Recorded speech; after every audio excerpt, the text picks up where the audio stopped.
Hello, everybody. So this is going to be Brics Part 30, and well, first, let's. So before I begin, I just want everybody to know that this is for research purposes. We're trying to understand Brics and how it relates to the future. So, and we're going off of the Military Review, the professional journal of the U.S. military, and this article, 3 dates, 3 windows, and all of DOTMLPF-P, and just so you know what that stands for, it's right here. Doctrine, organization, training, material, leadership, and education, personnel, facilities, and policy. So let's go to, and the link to this article will be in the description. You can read the whole thing if you want to.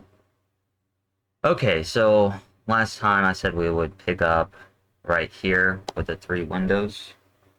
Okay, so I'm going to read a little bit, so I might be a little silent. Okay, so these 3 dates are windows of vulnerability for the Army and the Joint Force. Alright.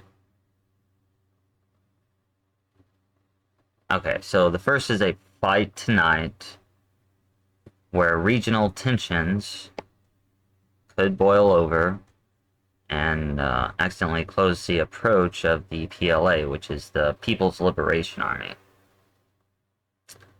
Or some third-party action could lead to a rapid conflict between China and the United States, such as Iran, because Iran, Russia, and China have an alliance. So this period runs from about the present out 2 years to 2025. The second is a fight in the near term window, starting in 2025 and ending in 2030. It is a period focused on Xi's new 2027 proclamation of being ready to fight Taiwan. Okay, so think about that. China's getting prepared to fight Taiwan,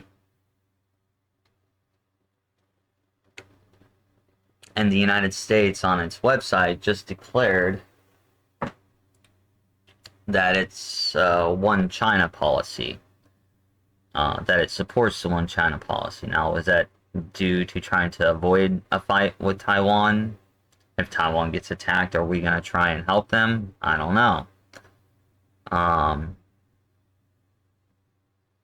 Okay, and apparently it's also a dangerous time for the U.S. Army.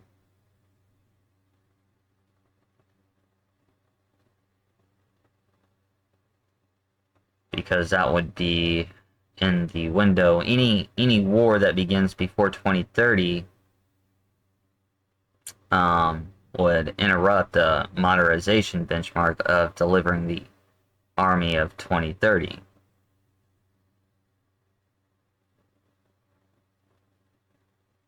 Which would make them ahead. And this was something, when I read those documents back in 1998, it did say that China would be winning in the beginning. So that's what this is talking about, because right now it seems, from their perspective, they're saying that China's military is a little bit more far ahead than ours. I disagree. I don't think we're showing it, and I don't think we're giving away our strengths. But the other threat would be the threat of a window after 2030. The fight in the future would see a modern U.S. Army capable of waging multiple domain operations with its own 2030 modernization benchmark complete. And then it would also be a time where the PLA and the U.S. Army are locked in a continuous struggle for garner material advantage through China's 2049 benchmark. Now let's also think about these dates right here between 2025 in 2030, which is when I think war is going to happen. Matter of fact, I think it's going to happen here soon. Somewhere, it's either going to kind of pick up and begin around 2026 to 27. And I believe we try and stay out of it.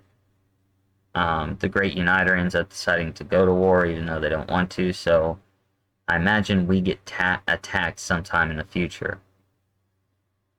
I've already done this paper. It's a peer-reviewed paper.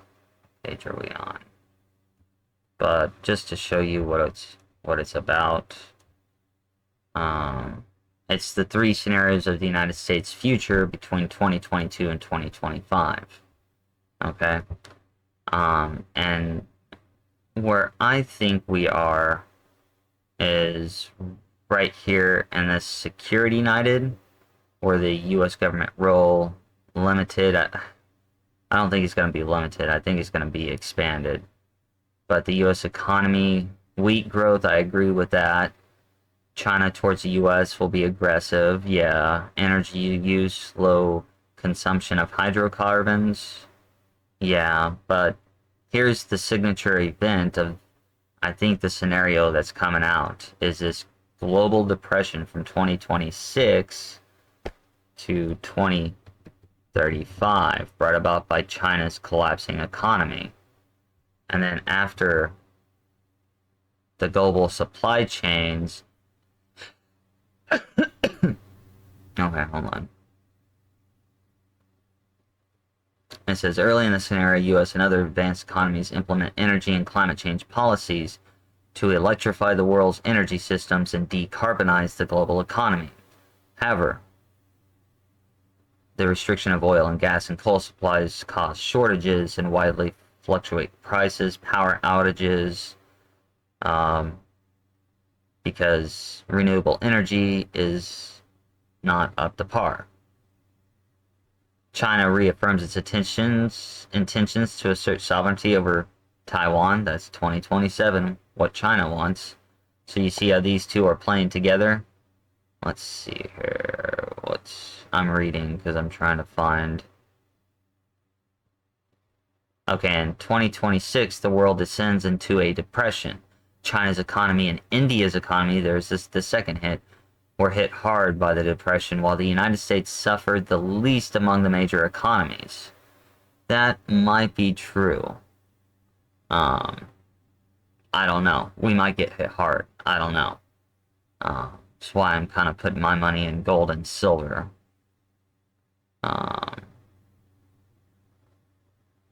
Okay. And then right here, we got the United States. They're saying the United States will quickly united on issues of the economy, security, and the China threat. And both Democrats and Republicans proposed to cut federal government spending across the board, suspend all but essential health, safety, and environmental regulations on infrastructure projects, but expand payments to the unemployed. After 2 years of negative growth, the U.S. economy begins to recover. The total U.S. federal government spending remains at 25% of its GDP from 2026 to 2050. Okay, so they're thinking that the global depression will result in energy consumption decreasing.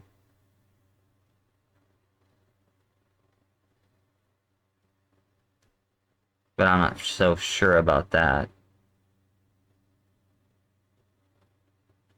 And on this route, which I do see, the United States is still the #1 superpower. We're still on that road, on that path, because everything that I'm seeing so far still aligns with those documents.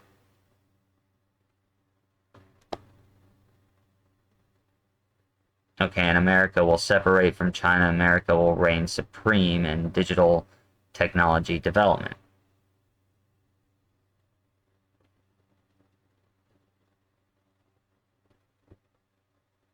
Oops.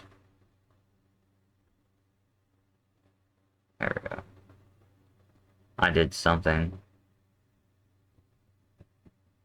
But and China will have to unite peacefully with Taiwan. However, a new generation of Chinese leaders is emerging that is nationalistic and bellicose. We'll see. Okay. Um,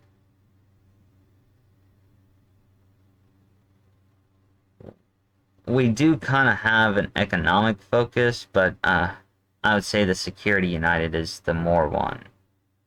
I just want to look at this real fast.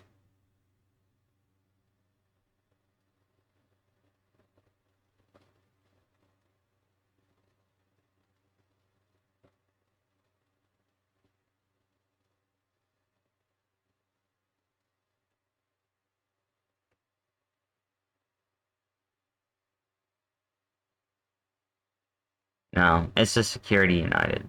Yeah, right here. Yeah. So prepare for a global depression here soon. Alright, back to the other one. Well, yeah. Alright, so I hope we all understand that. I'm gonna move down now. Okay, hold on.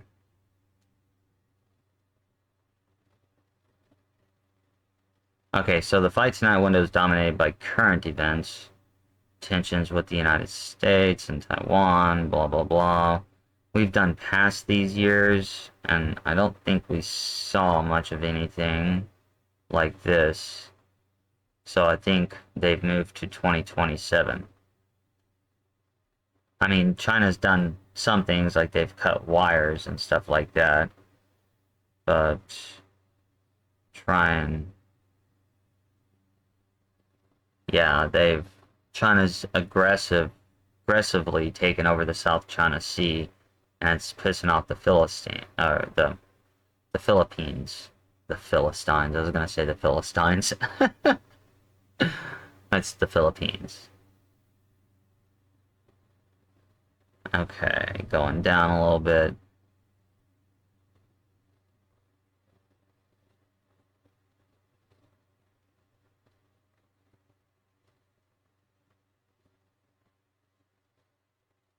Okay, so I'm thinking we're more right here.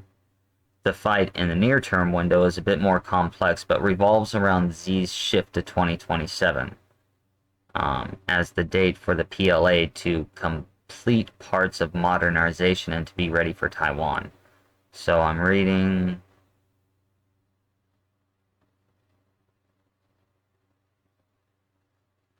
So they don't think the PLA will modernize its efforts within the next 4 years, but there will be complete significant pieces, which will create near-term advantage for the PLA over the United States, and this is probably why they're winning in the beginning. But even, yeah, because the US, their modernization isn't until 2030, and like I said, it looks like World War III will kind of take place between, I would say, 2027 and 2035. But I think the United States kind of stays out of it until the Great Uniter.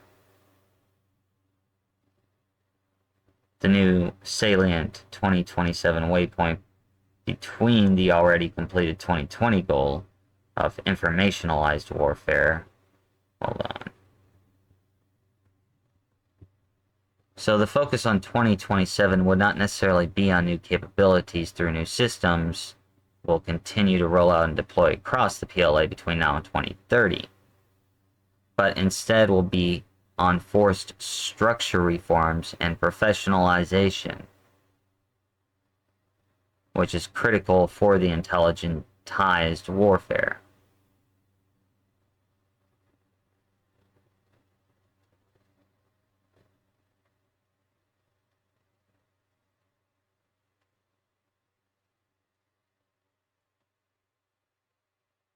Okay.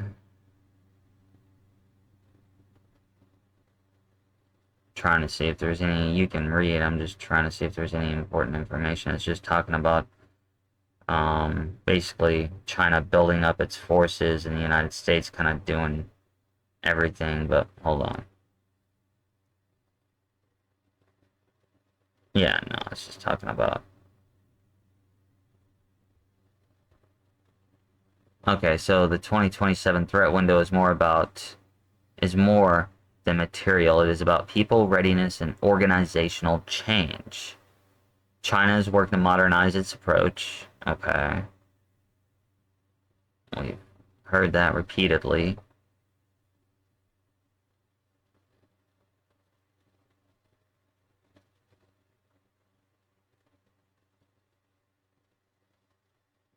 It's improving its training and professional military education. Okay. It's talking about its systems that it's using and its implementation of its structures.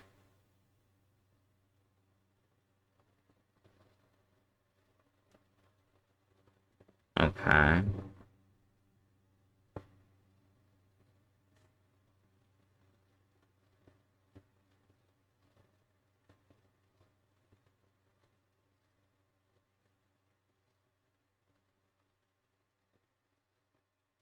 Hmm.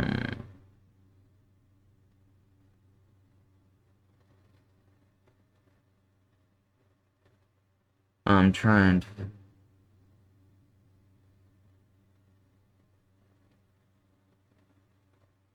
It's talking about past stuff and management and skilled. Not what we're looking for. We're looking for clues to... Okay, here's a good one. Present. Fight tonight. Fight in the near term. Fight in the future.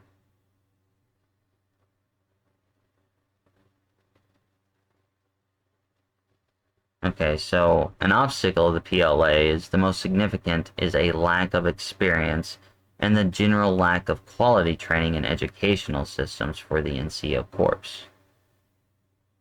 So while this certainly creates institutional weakness, the PLA's general approach to systems warfare may be less reliant on high-quality NCOs, namely because it is focused heavily on the use of long-range fires to target the systems that allow for adversaries' military mechanism to function.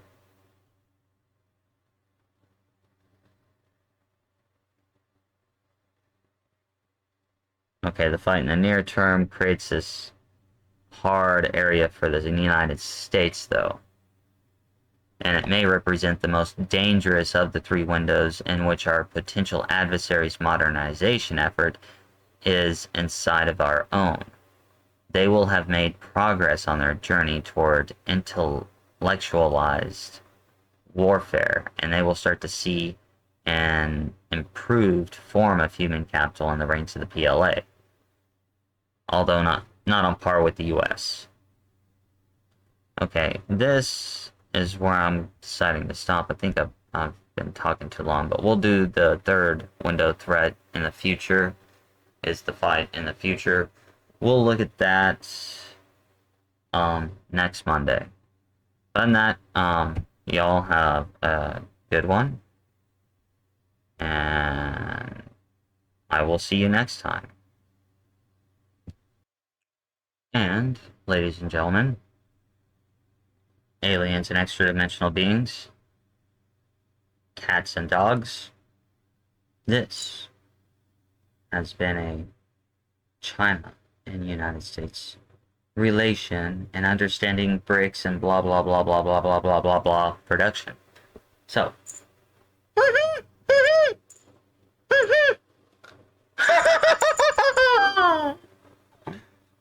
and I'll see you next Monday for Brics Part 31. Anyways, peace out, think positive, and bye-bye.